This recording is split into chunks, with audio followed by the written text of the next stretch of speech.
एक बार की बात है।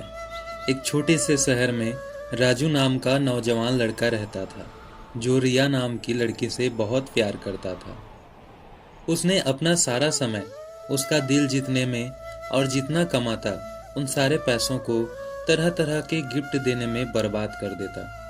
मगर उस लड़की रिया को राजू के प्रति कोई दिलचस्पी नहीं थी।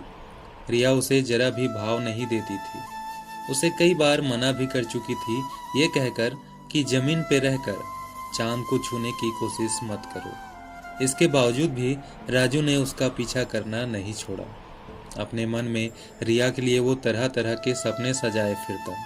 अपने भविष्य को दांव में लगाकर सिर्फ उस लड़की के बारे में ही सोचा करता। इस चक्कर में वो दिन ब दिन गरीब और लाचार होने लगा था। अब उसके पास अपने प्रयासों को दिखाने के लिए दुख के सिवा कुछ भी नहीं था। इन सारी चीजों को एक बुजुर्ग महिला कई दिनों से देख रही थी।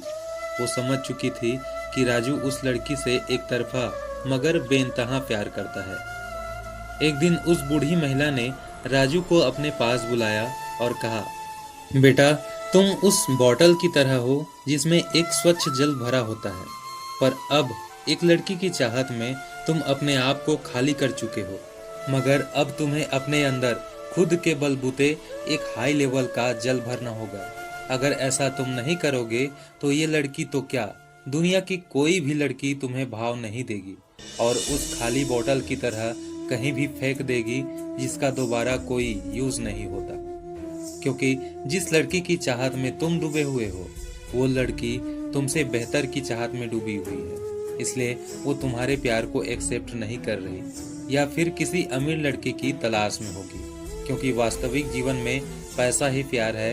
इसके बिना तुम उसे हासिल भी कर लोगे तो उसे 2 वक्त का खाना कैसे खिलाओगे, बच्चों का भविष्य कैसे बनाओगे। इसलिए अपना जो कीमती वक्त उस लड़की पर जाया कर रहे हो, उसे खुद पर निवेश करो। तुम कितने कीमती हो ये किसी का प्यार तय नहीं करता, ये वक्त तय करता है। इसलिए तुम आशिक नहीं, अमीर बनो, फिर देखना वो तुम्हारे पास दौड़ी चली आएगी। बुजुर्ग महिला की बातें राजू के दिल पर लग गई, क्योंकि उन्होंने जीवन का सार सिर्फ कुछ शब्दों में ही समझा दिया था। उस दिन से राजू ने अपने व्यक्तिगत वृद्धि और विकास पर ध्यान दिया। उसने एक छोटा सा व्यापार शुरू किया, लोगों से दोस्ती करना शुरू किया। अब धीरे धीरे उसकी संपत्ति में इजाफा होने लगा था। वो वक्त भी आया जब रिया उसकी सफलता से आकर्षित होकर उसके पास आई। मगर राजू बहुत आगे निकल चुका था। उसने मुस्कुराया और कहा, एक लड़की थी जिसे मैं बेइंतहा प्यार करता था और अब भी करता हूँ, मगर उस लड़की की जगह मेरे बिजनेस ने ले लिया है। राजू की ये कहानी उस पूरे इलाके में फैल गई, जिससे कई लोगों ने प्रेरणा ली। मोरल ऑफ द स्टोरी, आप कितना और क्या कर सकते हो और आप कितनी कीमती हो, ये कोई इंसान तय नहीं करता, वो वक्त तय करता है। इसलिए अपने आप को पहचानो और आशिक नहीं, अमीर बनो।